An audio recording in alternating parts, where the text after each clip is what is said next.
Hi guys, welcome to the lecture on achieving energy sustainability. This is the next one in our energy series. We started with non-renewable energy sources, and so now achieving energy sustainability is moving into renewables.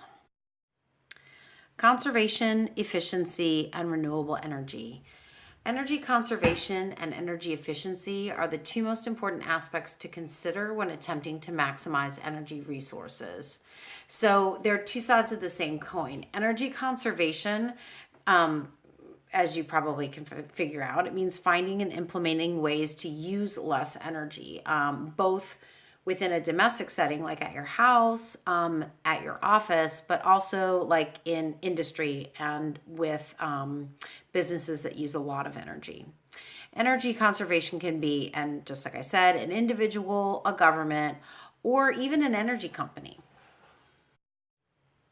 Individual ways to conserve energy are things that we normally think about, like when if I asked you what are ways to conserve energy, you would probably give me individual ways to conserve energy, such as in the home. You can insulate and seal gaps around your windows and doors. You can turn your thermostat up in the summer so your house is warmer during the summer, and then down in the winter so it's cooler during the winter. You can reduce the use of hot water by taking shorter showers and washing laundry in cold water. Reducing the use of hot water isn't necessarily linked to like the use of the water itself. It's linked to the use of electricity or gas to heat the water. You can switch out incandescent bulbs for compact fluorescents, or even better, for LEDs. Compact fluorescents are they use about 1/4 of the amount of energy of incandescents. LEDs use about 1/6. With transportation, you can walk or ride a bike for shorter trips. You can take public transportation, carpool, or consolidate trips whenever possible. Electronics. This is something that a lot of people are really bad at. You can unplug whenever possible. Let's talk a little bit about vampire load. We'll come back to Energy Star in just a second. So most of us leave our electronics plugged in, not just cell phones, but televisions and anything else that's an electronic device when it's not turned on. Electronic devices, even when they're not turned on, frequently have indicator lights on them that draw energy. That's what we mean by vampire load. The things aren't on, but they're actually sucking energy even when they're off. So let me go back to the buying of energy efficient appliances. The EPA has an Energy Star program, which rates different domestic appliances according to their efficiency. So if you're buying Energy Star rated products, then you're buying more energy efficient appliances. Laptops are better at conserving energy than desktop computers because laptops go to sleep when they are off. Now you can set your desktop to do this, but it's easier to do on a laptop computer. So governments can also encourage energy conservation. One of the main ways that they can do this is to improve the quality and the availability of public transportation. If a city has a good bus and a train or a metro network, then more people are going to take public transportation and reduce their energy use. You could place a tax on electricity, oil, and natural gas use. Theoretically, taxing those things would make people use them less because it would be more expensive to do so. On the other hand, you could also offer rebates or tax credits for consumers who purchase energy efficient appliances, such as Energy Star products. You could offer rebates or tax credits for consumers who invest in alternative technologies, such as solar, for their homes or businesses. You could also offer tax credits for individuals or businesses who retrofit a home or business to be more energy efficient. We actually saw an interview with the gentleman who currently owns the Empire State Building in New York City when we were watching Racing Extinction. That guy bought the Empire State Building, and everybody had written it off as this huge energy monster. It was consuming a lot of energy, but he retrofitted the entire building, and in doing so, even though he spent money retrofitting it, he saved a ton of money to the tune of millions of dollars a year in energy costs just by changing out the windows and some of the other AC, HVAC systems to be more energy efficient. So, electric companies can also encourage energy conservation. They can offer a tiered rate system where customers pay less for their first tier of electricity they use, with an increasing rate per kilowatt hour for each subsequent tier. Now, most energy companies and most electric companies actually do this. They will have a lower rate if you use between a certain amount of kilowatt hours. When you go over that, you actually get charged a higher rate. They can offer a variable pricing structure where customers pay less per kilowatt hour when demand is lowest, typically nights and weekends. You can drive down the freeways here in Dallas and you can actually see billboards that say free nights and weekends. The reason that this is attractive to energy companies is because demand is lowest during those periods, and so they want people to see this as a benefit, right? They're actually they're charging you less for using electricity when demand is lower. It helps them as well because if customers are centering their energy use around non-peak demand times, then they do not have to either build or invest in new infrastructure. So peak demand is the time that the greatest quantity of energy is used.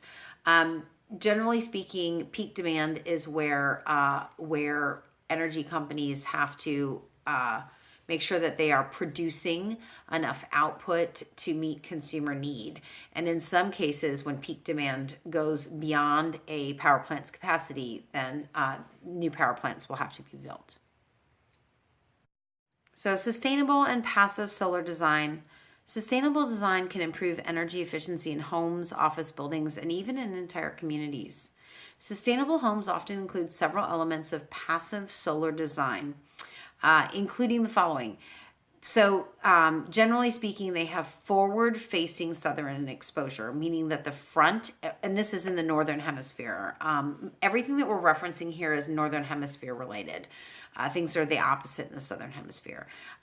So, in the northern hemisphere, you want the front of your house to face south. Why? Well, you can take advantage of solar heating during the winter months by doing this. If you also include window overhangs, then you can reduce incoming solar radiation with that south-facing exposure during summer months. And I'm going to show you a picture of this. You can have insulated foundation walls and basement floors to keep the home cooler in the summer and warmer in the winter. You can build with materials that have a high thermal mass. High thermal mass goes along with high thermal inertia. That means that we're not losing or gaining heat easily. You can install energy efficient HVAC systems. Skylights to provide ambient light without electricity. A lot of homes could really benefit from that. If you had skylights where you could let light in without turning on a light, that would be hugely beneficial.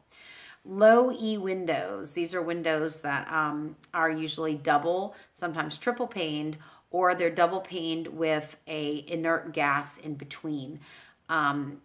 So an inert gas would be something like a noble gas in between. One of the most common is argon. So you have two panes of glass, and in between the panes of glass, you have a gas that does not conduct very well. So it's a barrier to the flow of cold air and warm air across panes of glass.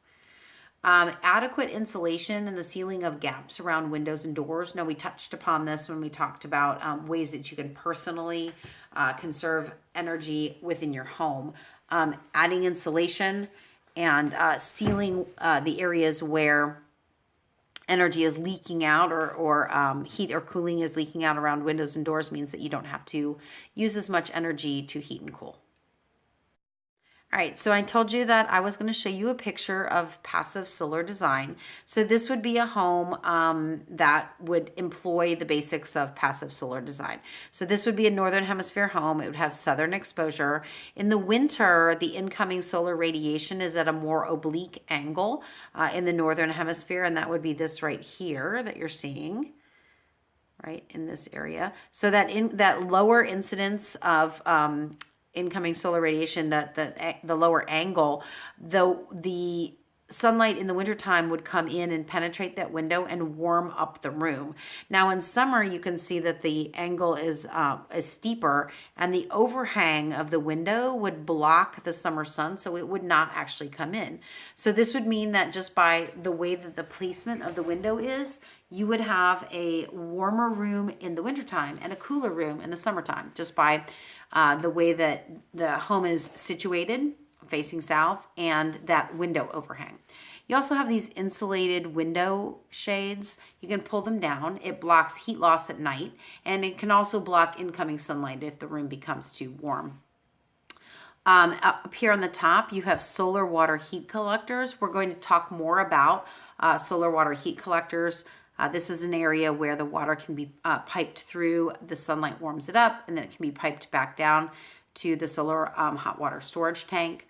A lot of these passive solar heating have heater coils in the floor. Now, this is passive, so it's radiant heated thermal mass floors. So the floor is actually heated up by warm water from the solar hot water tank, which of course is heated by the sun. So the sun is heating up this panel up here where the water is flowing through. The warm water is coming back down through the storage tank, and the storage tank is kind of allowing it to flow through this system in the floor, which makes the floor warmer.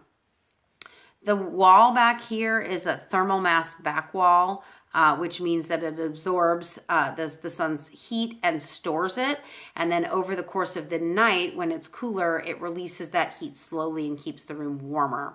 Up here on the top, you have a roof vent, which vents warm air out in the summer. And the fan here actually helps to push that warm air out. The fan would actually be set on a setting where it's pulling the warmer air from down here and venting it out through that window. And again, all of this is passive. It's not running on pumps. There's no additional input of energy except for this fan here, which may or may not be there in a true passive solar home. But it improves energy efficiency just by the way the building is designed. Sustainable urban design. So we talked about sustainable homes and the way that passive solar design is worked into sustainable homes. So sustainable urban design was talked about when we did land use back in chapter 10. Sustainable urban design includes the use of smart growth principles. And so this is a review of stuff in chapter 10.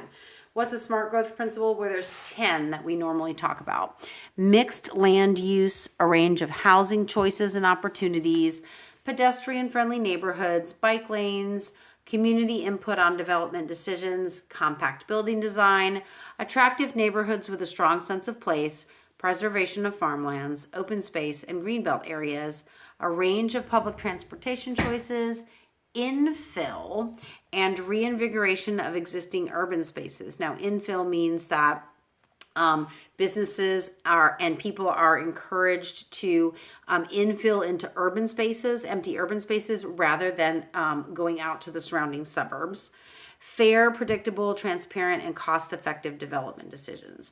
So these are detailed in chapter 10, and we had a whole other presentation where every one of these was talked about. So you need to go back and look at those for sustainable urban design.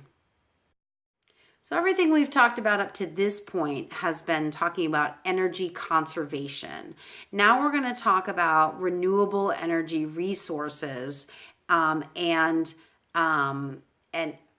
how we can use those resources in addition to energy conservation to achieve energy sustainability. Renewable energy is classified as either potentially renewable or non-depletable. Potentially renewable resources can be regenerated indefinitely as long as we don't consume them more quickly than they can be replenished. So what examples are those? Well, it's wood or biomass. Biomass is anything that comes from plant resources, really. And biofuels. Non-depletable resources are essentially limitless within the span of a human lifetime. No matter how much we use, there's always going to be more. So those things are like wind. The wind is always going to blow. Solar, hydroelectric, geothermal, and tidal energy. So potentially renewable versus non-depletable. And we're going to go a little bit more into this when we talk about each one of these energy sources. biomass, and water.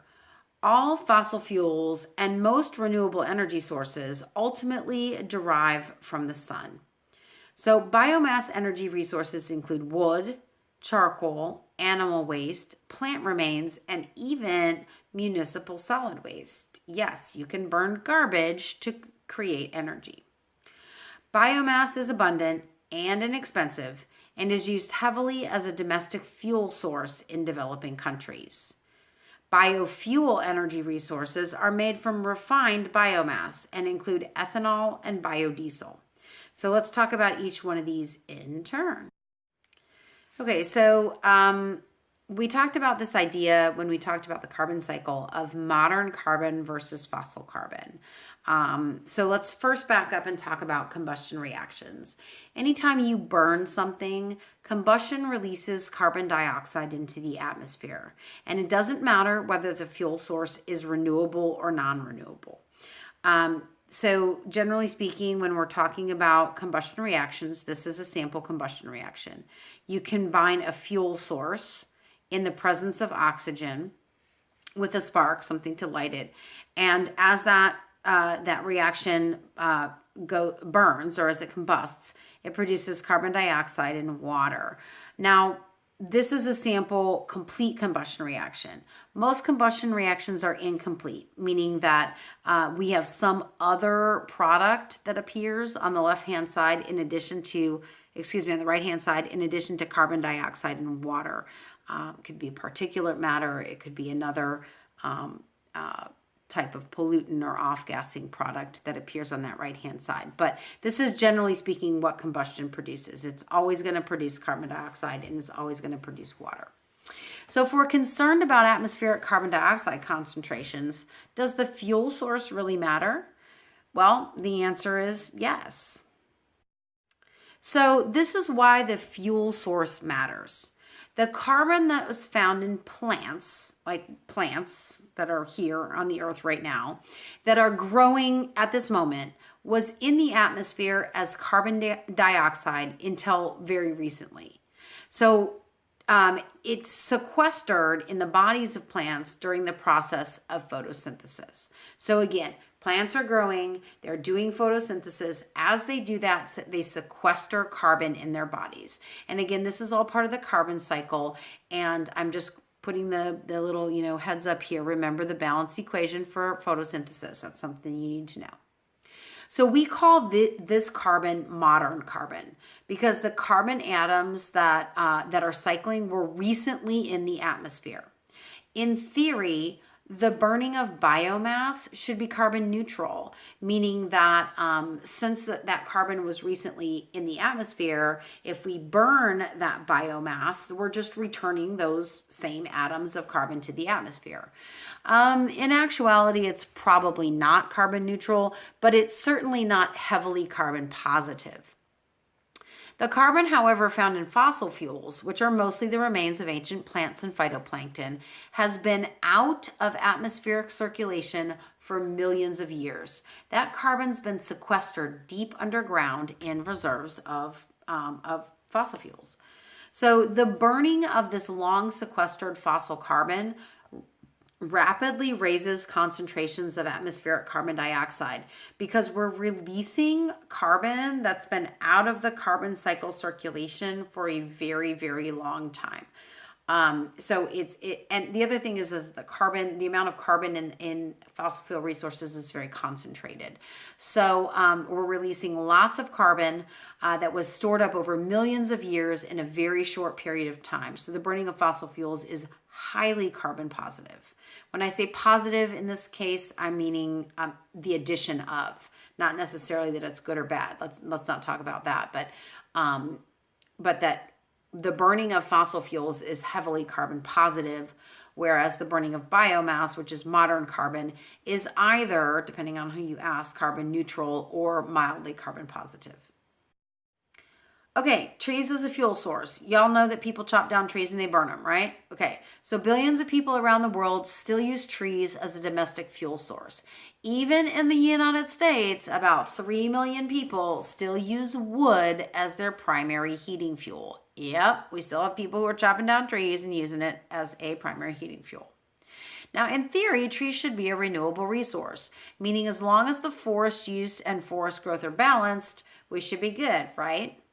Well, in reality, using wood for fuel is generally unsustainable because we have the net removal of forests around the world. When people rely on wood for fuel, we end up with deforestation.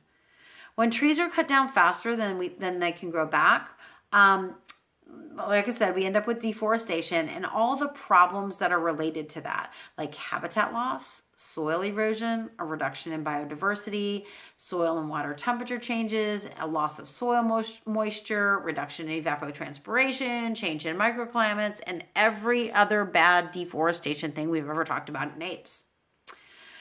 So wood is often burned down and made into charcoal in developing nations. Charcoal is actually a preferred biofuel source because it's lighter than wood. You can carry more charcoal than you can wood, and it contains about twice as much energy per unit volume. The drawback of this for developing nations is that charcoal is often more expensive than wood, and so the poorest of the poor cannot afford it. So you don't have trees? No problem, just burn poop.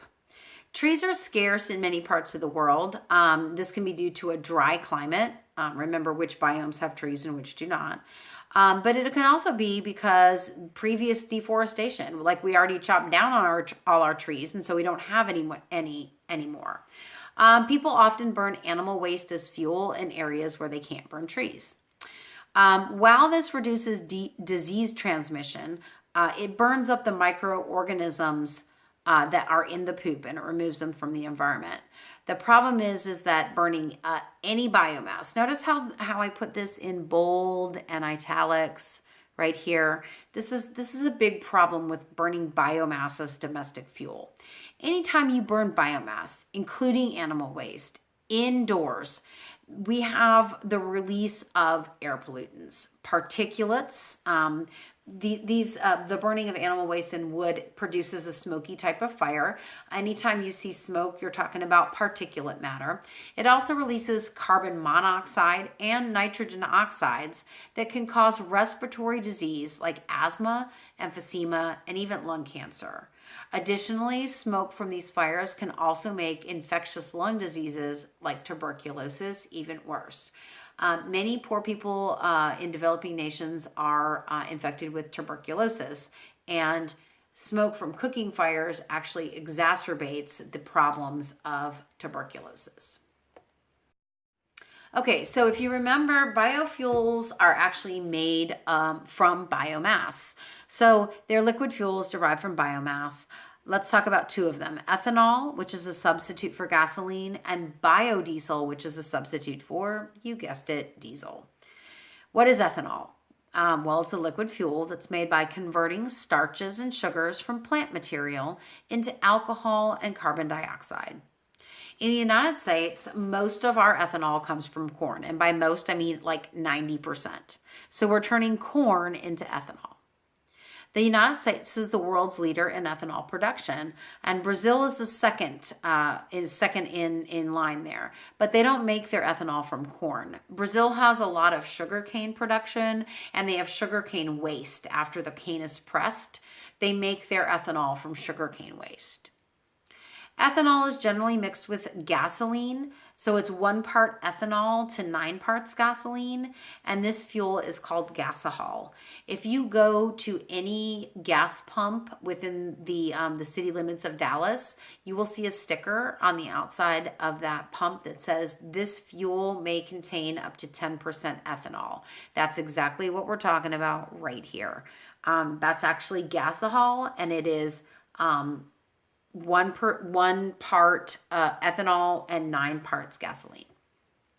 Flex fuel vehicles can run on a type of gasohol called E85, which is actually a much higher percentage of ethanol. So it's 85% ethanol.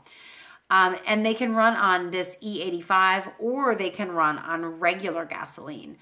Ford and General Motors are the largest manufacturers of flex fuel vehicles. You'll often see this. This is the flex fuel emblem, and you'll see that on Ford and GM cars that can, where the engines can actually run on either one of those. So the pros and cons of ethanol. Well, proponents claim that ethanol is more environmentally friendly and produces less, I hate this term, by the way, environmentally friendly. Like, what does that even mean? They say that it produces less air pollution when combusted. The problem is that this claim is disputed. No one's exactly sure if it actually reduces air pollution.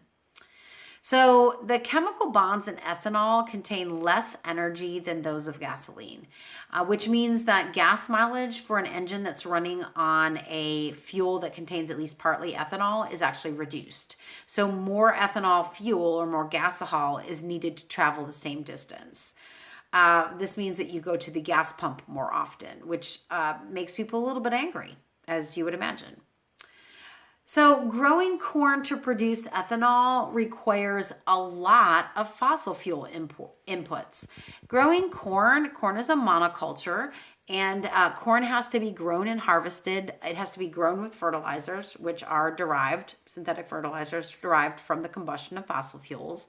And then the farm machinery that's used to both plant the corn and harvest the corn runs on fossil fuels. So growing, while the production of corn for ethanol, who knows, maybe, environmentally friendly, the growing of corn certainly is not.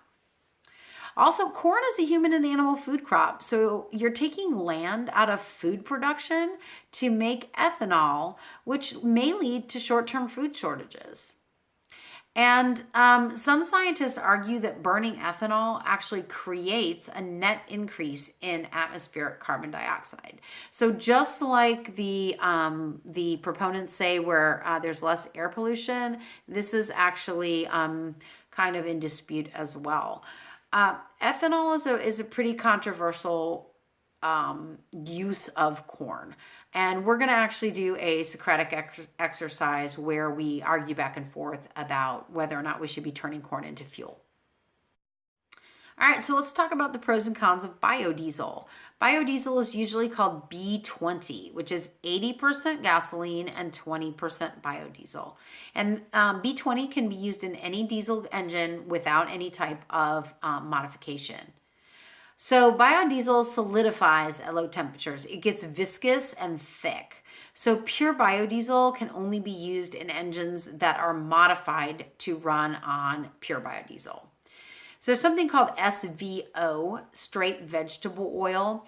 You can source this from restaurants. Any place that has a fryer where there's used vegetable oil, they will often say they have to pay companies to come and take that away from the restaurant. But if you have a vehicle that can run on what they call SVO, you can filter this straight vegetable oil and you can run it in these modified engines. However, there's probably not enough SVO for widespread use. Most people aren't converting their diesel engines to run on vegetable oil. It can be a useful transition resource, however, to move away from fossil fuels in the short term. Biodiesel can be made from wood waste from logging and sawmills, so that's a pro because we've got a lot of wood waste from these processes. It can also be made out of algae, and I'll say that algal biodiesel probably provides our best option for the production of biodiesel, because algae can be grown almost anywhere. It can be grown on marginal lands, it can be grown in brackish or polluted water, it can be grown on rooftops, and in other places that we don't consider traditional agricultural areas. Biodiesel also yields the greatest amount of fuel per hectare of any other biofuel. So not only can it be grown in lands or areas that we don't consider normally agricultural, but it also is yielding a high amount of fuel per hectare. Although the burning of biodiesel releases about the same amount of carbon dioxide as the burning of regular diesel, biodiesel should theoretically be carbon neutral, right? Because the plants that are used in its production absorb carbon dioxide from the atmosphere as they grow. Now, I say plants, but that could also be algae, which we know is not a plant because we're smart. It's a photosynthetic protist. So, in either case, whether we're talking algal biodiesel or biodiesel made from biomass, like wood or any other type of plant, cane refuge or whatever, since this is modern carbon, right? Theoretically, the burning of biodiesel should be carbon neutral. All right, let's talk about how electricity is made from moving water. So this is hydroelectricity. Hydroelectricity is the second most common form of renewable energy in the United States and the world. 20% of electricity worldwide comes from hydroelectricity. China is number one in this game, followed by Brazil, Canada, and the US comes in fourth. Moving water contains kinetic energy. Duh. A hydroelectric power plant captures that kinetic energy and uses it to spin a turbine to produce electricity. So again, we're going to go through the process of how this is, but remember, spinning a turbine with a shaft in the middle of it, the shaft spins the generator, and then we get the production of electricity. The amount of power generated depends on the flow rate, the vertical fall distance, and a combination of these factors. So the flow rate can be controlled by the operator, especially if it's a hydroelectric dam, and the vertical fall distance is the distance from the top of the reservoir down to where the turbines are. And we're actually going to see a picture of this. Okay, there's two types of hydroelectricity that we're going to talk about. The first is the run of the river systems, and that's exactly what this picture is showing here. So water's retained briefly behind a low dam, and that is shown right back here in number 1. That little label says weir, W-E-I-R. A weir is a low dam. It's retained briefly behind a low dam and runs through a channel, and that's this channel right here, right? Before being returned to the river. Here's the return to the river. The channelized water spins a turbine to produce electricity. That's what's occurring right here. Run-of-the-river systems have pretty low impact because there's little upstream flooding because we're not like impounding a body of water. And this is compared, of course, to a hydroelectric dam. And the seasonal flows of the river aren't really altered very much. Now you can see here, if you look closely at the picture, that the river that's coming in here, it's backing up just a little bit because we're retaining a little bit of water behind this weir right here. And you'll notice they're showing you in the picture that the flow of the river in this area next to the channel is reduced. You can see some of the rocks there. So the river flow isn't as heavy or isn't as strong as it would be normally, but it's not completely choking the river like a hydroelectric dam would do. So we're diverting, half the flow over here to spin the turbine. The other half is still allowed to run through the river's natural channel. And you can see as it comes out here, the flow increases to the normal amount of flow. Here's the turbine. It's connected to the power lines, and the power lines are then connected to the grid. Run-of-the-river systems also tend to be small and are dependent on natural flow rates. So in rivers that have a lower flow rate during a dry season, you don't generate electricity with run of the river during that time period because there's not enough water to divert it to spin the turbine. All right, so here's the other type. These are water impoundment systems. These are the ones we typically think of when we think about hydroelectricity, is these hydroelectric dams. They store water behind a large dam. This is the picture right here. So this is the enormous dam right here. This is the intake. Here's the reservoir of all the water. The dam operators can open and close gates to regulate the flow of water into the turbines. So in this intake, there'd be grates that they can open and close to limit or increase the amount of flow of water down this area called a penstock. The penstock, it increases the velocity of the water because it's narrowing it. It's narrowing the channel. And then that is directed to spinning the turbine. There's the shaft of the generator. So the turbine spins. There's a shaft. The generator generates electricity. And out it goes to the power lines. Hydroelectric dams are the most common type of hydroelectricity. The largest dam in the United States is the Grand Coulee Dam in Washington State. And the largest dam in the world is the enormous Three Gorges Dam on the Yangtze River in China. This hydroelectrics are usually based in exactly the way this picture is shown, pretty much the basics of it. So let's talk about pros and cons of hydroelectricity. I'd like you to take a look at this picture real quick. This is Lake Powell in the Glen Canyon National Recreation Area. Very beautiful, right? It is very beautiful. But what you're seeing here is the tops of a very large canyon. The entire canyon was flooded by the dam here in order to provide hydroelectricity. They flooded an enormous, very, very beautiful, by the way, canyon in order to generate this electricity. So, and you can imagine huge environmental effects here. So what are the pros of hydroelectricity? Well, it's allowed the electrification of rural areas worldwide. Hydroelectric dams are largely responsible for the electrification of many rural areas. And this is a good thing because people in rural areas deserve electricity. Dams are expensive to build, but once they're built, they require minimal fossil fuels to operate. Dams have a very long lifespan. Most of our hydroelectric dams in the United States have been in active use for many years. They generate large quantities of electricity without air pollution, without waste products, and without carbon dioxide emissions. That is a good thing. The electricity generated by hydroelectric dams is cheaper than nuclear or natural gas generated electricity.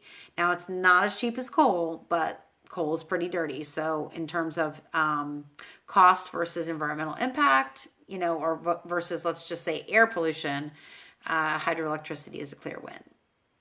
The water impounded behind a dam creates recreational opportunities, such as Lake Powell, right? A lot of people go here to boat, to fish, to have a vacation. So a lot of lakes are created by these dams, and they provide recreational opportunities. This is, by the way, specific, very, very common in Texas. All but one of our lakes are man-made due to the impoundment of water behind a dam. So while hydroelectricity offers a lot of pros, the cons of it are pretty severe. So impounding a river creates major upstream flooding. You're flooding everything upstream of that dam, which destroys agricultural lands. It displaces people. It changes upstream species composition because those species aren't used to being underwater. And it can flood sensitive archaeological sites. This was a big deal with dams in developing nations. There's often a lot of archaeological sites that are in rural areas, and they just get lost forever. They're underneath a lake at that point. Standing water, the water that is retained behind the dam, retains more heat than moving water, which leads to hydrologic cycle changes. Additionally, the rates of anaerobic decomposition in submerged vegetation, the vegetation that was on the banks of the river is now all underwater. And when it's underwater, it dies and it begins to decompose. Well, during that process, which is an anaerobic process, the decomposition releases methane, significant amounts of it. And methane is a potent greenhouse gas, so that is also problematic. So downstream of the dam, we also have species issues because our species composition and biodiversity changes due to reduced river flow volume, reduced silting and reduced nutrient load, and a decreased water temperature. When the water is released at the bottom of the dam, I want you to think back to the picture that we saw. The intake for the turbines is close to the bottom of the dam. When we think about lakes, we know that the top of the lake is warmer than the bottom of the lake because of incoming solar radiation. So the water at the bottom of the lake is going to be much colder. If your intake is sucking from the bottom of the lake, that water is going to be a lot colder than the native species are used to tolerating. And so when it runs through the turbine and out the other side, you end up with much colder water downstream of that dam, and it frequently kills the native species. And then sometimes they restock it with cold tolerant species, and sometimes they don't. But obviously that's a problem because the native species are no longer there. We also have increased fish mortality. That means fish are dying due to turbine accidents. They can actually get sucked into the penstock and then chopped up in the turbine. And then we have reduced or decreased spawning rates due to life cycle disruptions. Species that are migratory, such as salmon, cannot get past the dam without the use of a fish ladder. Fish ladders are sometimes built into the creation of the dam, but sometimes they're not. If they're not, then the species can't get past it and they can't reproduce. Hydroelectric dams have significant carbon dioxide emissions from the production of the cement that is used to create the dam. Most dams are made of cement and significant amounts of it. The process of creating cement releases lots of carbon dioxide. Finally, increased siltation. So siltation is the buildup of sediments, and that can occur behind the dam. This reduces the electrical generation capacity because it jams up the intake. It also reduces dam lifespan. So in order to keep the dam running without siltation, the reservoir has to be dredged by heavy machinery, and that heavy machinery also runs on fossil fuels. Okay, so solar, wind, geothermal, and hydrogen energy sources. The amount of solar energy available varies by location and also by three other factors. Number one, the amount of cloud cover. How often do you have cloud cover and how thick is the cloud cover? Also, time of day. Obviously, you're going to have more solar energy during the day and not so much during the night. And also by season. In the Northern Hemisphere, you have more direct incoming solar radiation per unit area in the summer than you do in the winter. And so you're going to have the ability to do more solar energy during the summer months in the Northern Hemisphere. In the United States, the Pacific Northwest has the lowest solar energy per square meter, while the Southwest region has the highest. And this is of the continental, because if you look at this map right here, here's Alaska, right? That's been added. Alaska is actually lower on the scale than the Pacific Northwest. The bluish green means that it's lower on the scale, and the reddish means that it's higher. So if you look here at the map, these areas that's Pacific Northwest that are green are going to have lower incidences of solar energy per unit area. In this case, it's per square meter. And the areas that are red, which is the American Southwest, are going to have higher amounts per unit area. Okay, so passive solar heating. We've already talked a little bit about this because we talked about passive solar design in energy conservation. So the word passive means that no pumps or additional technology is being used to help supply the heat. Passive solar heating includes passive solar design in homes and offices, which we previously discussed, and solar ovens. Solar ovens can be used to cook in areas that are low on other types of fuel, such as wood or other biomass, meaning that they help to reduce deforestation. Solar ovens are portable, they're lightweight, and they're inexpensive. They're also useful in places that where people have been marginalized, like in refugee camps, where there's danger if people travel outside of the refugee camp.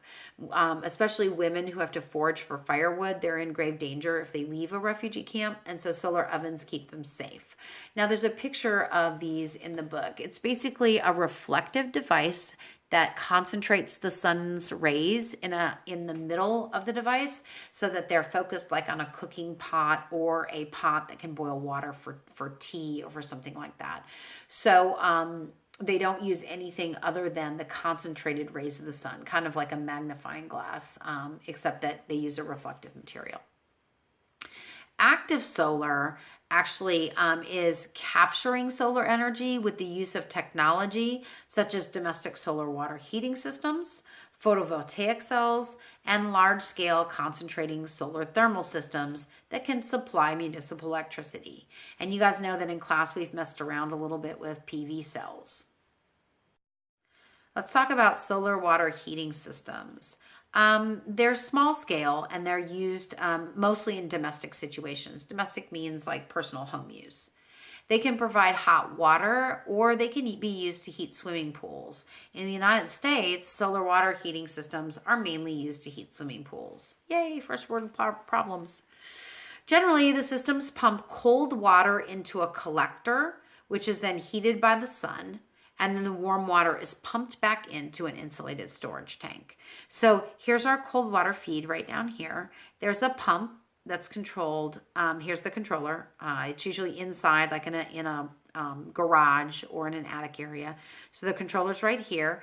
The controller controls the pump, and the pump pumps the cold water up to a solar collector, which is on the roof, and that's where the water gets warmed up.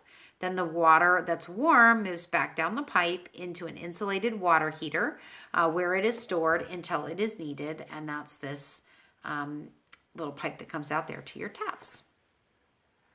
Generally, the pumps can run on supplemental electricity, or they can be powered by a PV cell, a photovoltaic cell. So the pump down here, you could have it hooked into your house's electrical system, or this pump can be hooked into another photovoltaic cell, and so the entire system can be run on solar energy. So let's talk about photovoltaic systems, which we've already messed around with just a little bit. Photovoltaic systems capture energy from the sun as light, not heat, and convert that light energy into electrical energy.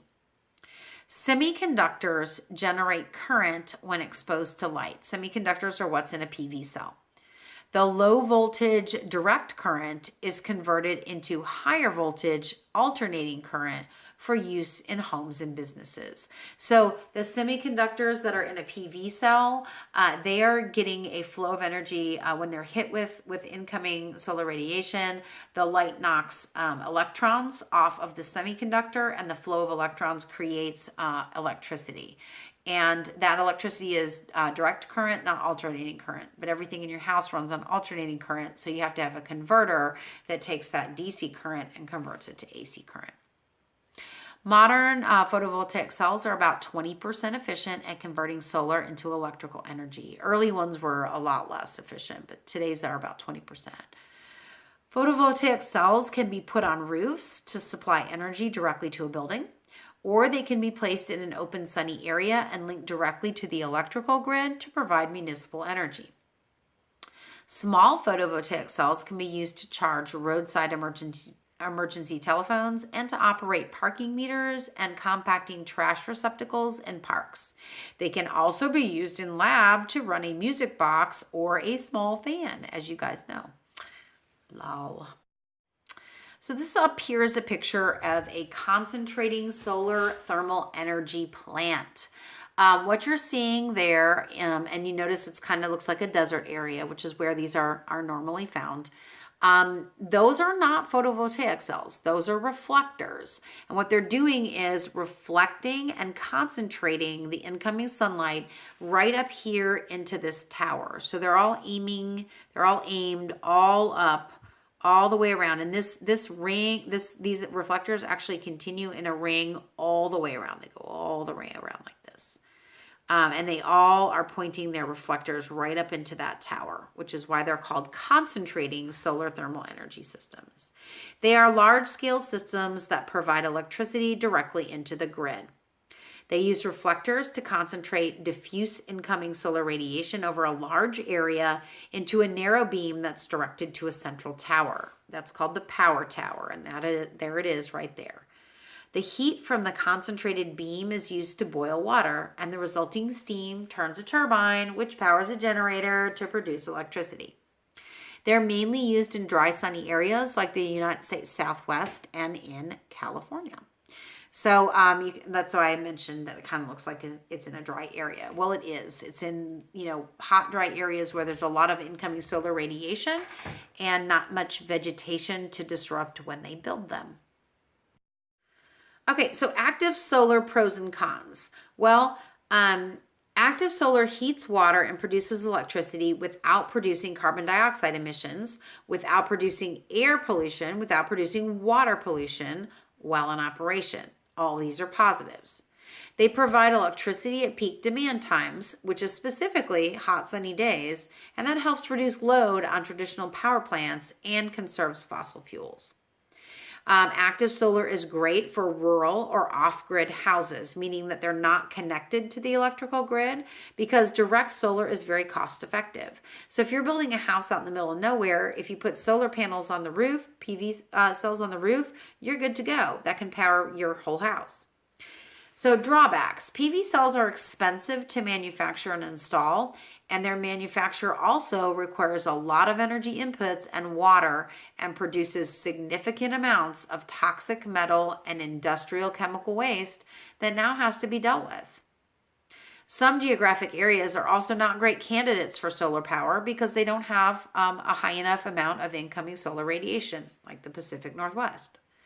In solar systems that store electricity in large batteries for use during the night or on cloudy days, the battery disposal, when the batteries wear out, that becomes a problem. So some solar systems store electricity so it can be used at night, but these batteries eventually wear out, and then you got to figure out what to do with them.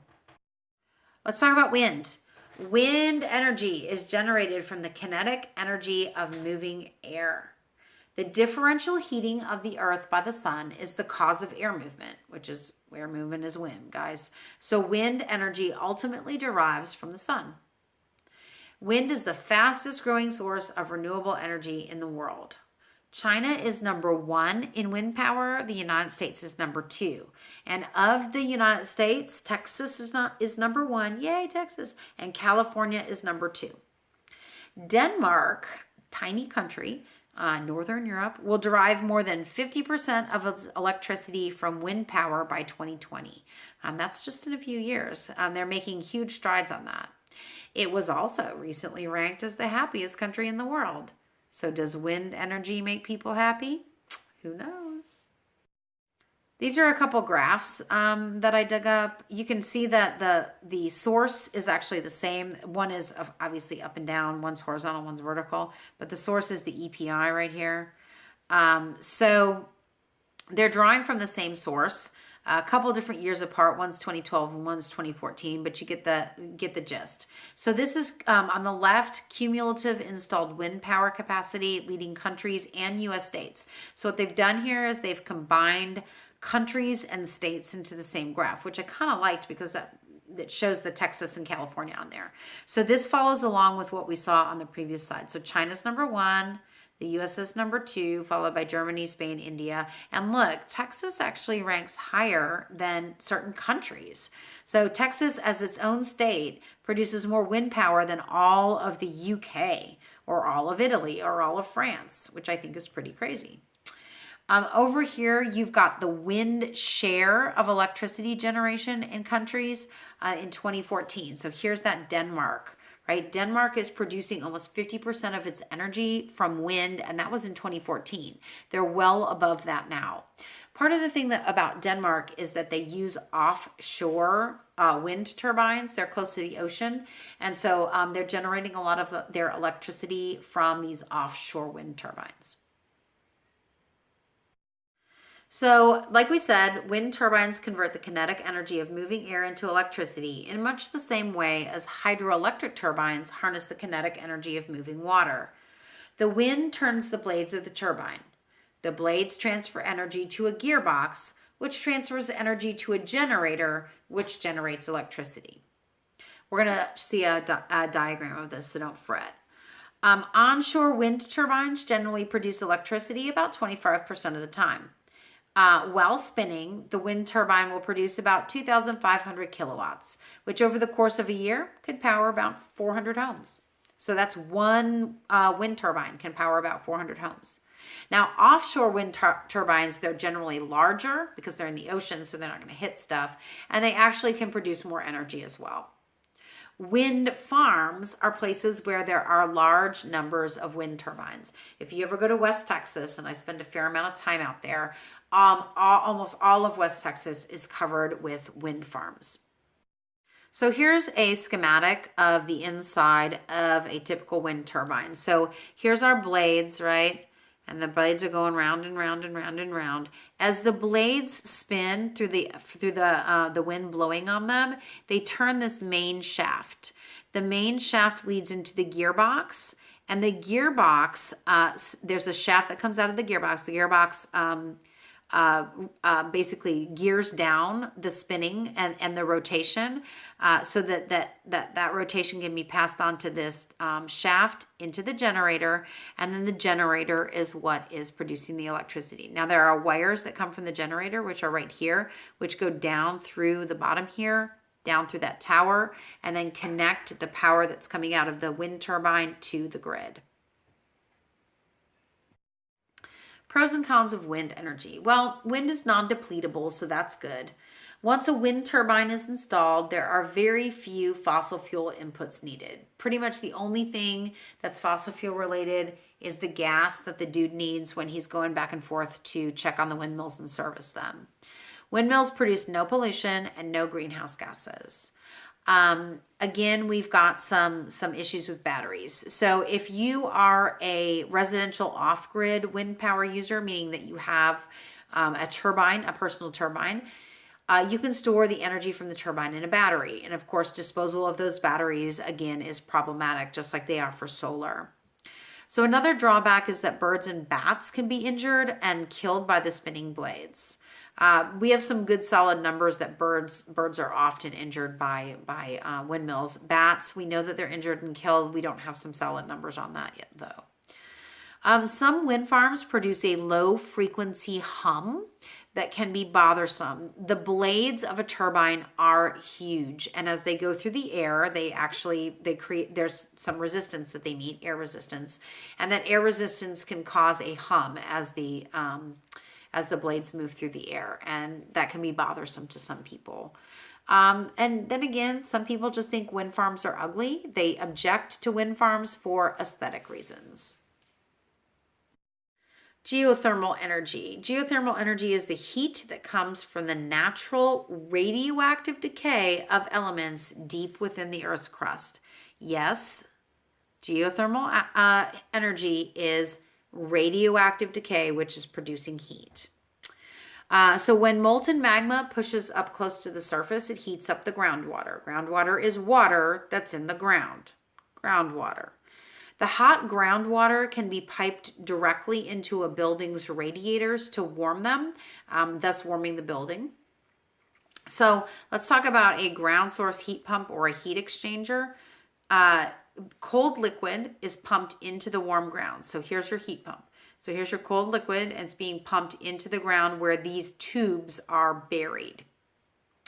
The warm ground, it's warmed from a heat source, right?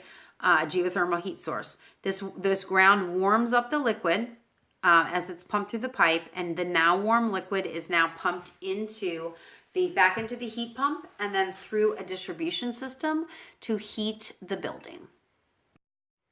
So steam from geothermal hot water can also be used to spin a turbine, to run a generator, to produce electricity. So in the previous slide, we were talking about the hot water can be pumped directly into a radiator. That's one way to heat a building, but you can also produce electricity from geothermal by using the steam to spin a turbine.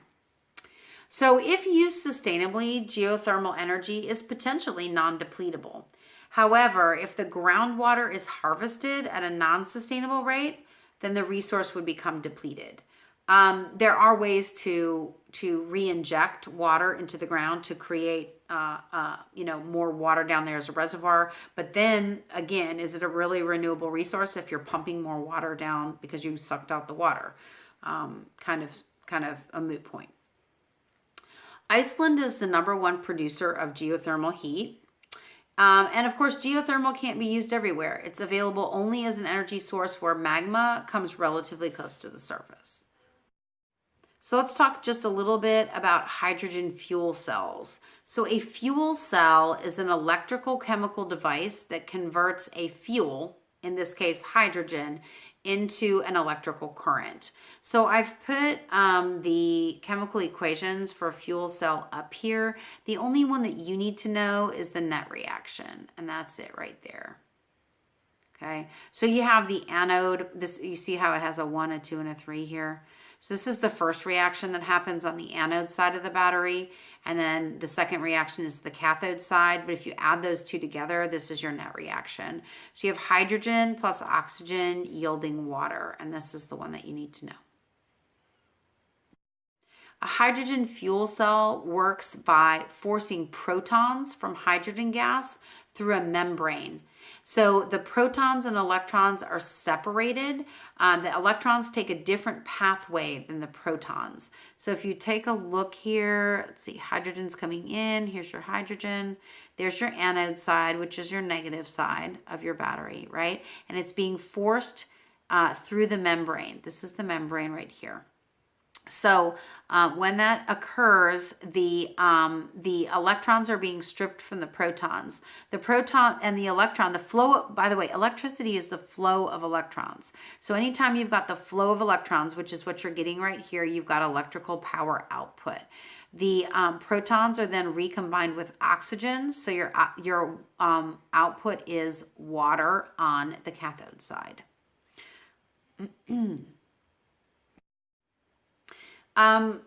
Hydrogen fuel cells are up to 80% efficient, and they produce only water as waste products. However, fuel cells need a constant supply of hydrogen gas, which can be problematic because, number one, hydrogen gas is rare in nature. It actually has to be produced by the burning of fossil fuels in an energy intensive process called electrolysis. So obviously that's a drawback. If we're burning fossil fuels in order to create a fuel for alternative energy, then there's a problem there. The other problem with hydrogen is that it's extremely explosive. And the idea of driving a vehicle that can turn into like a bomb at any point is kind of a little bit problematic. To be viable on a large scale, we would have to build also a hydrogen gas distribution system. Right now, there's no way to get hydrogen gas to consumers. Vehicles would have to be redesigned with much larger and pressurized fuel tanks in order to travel the same distance as they do now on a tank of gasoline. So number one, it's hard to get the hydrogen gas to people because we don't have any way to do that. Number two, the fuel tanks right now on a vehicle that's hydrogen powered would be large and they'd have to be under pressure. Guys, newsflash, sometimes cars get in accidents or wrecks, right?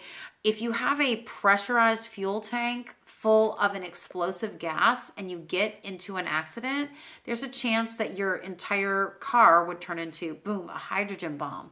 So this is a little bit iffy, right? Scientists debate the long-term viability of a hydrogen-powered vehicle as a transportation option. Some scientists feel very strongly that hydrogen fuel cells are the wave of the future, while others are like, this is probably not going to work long-term.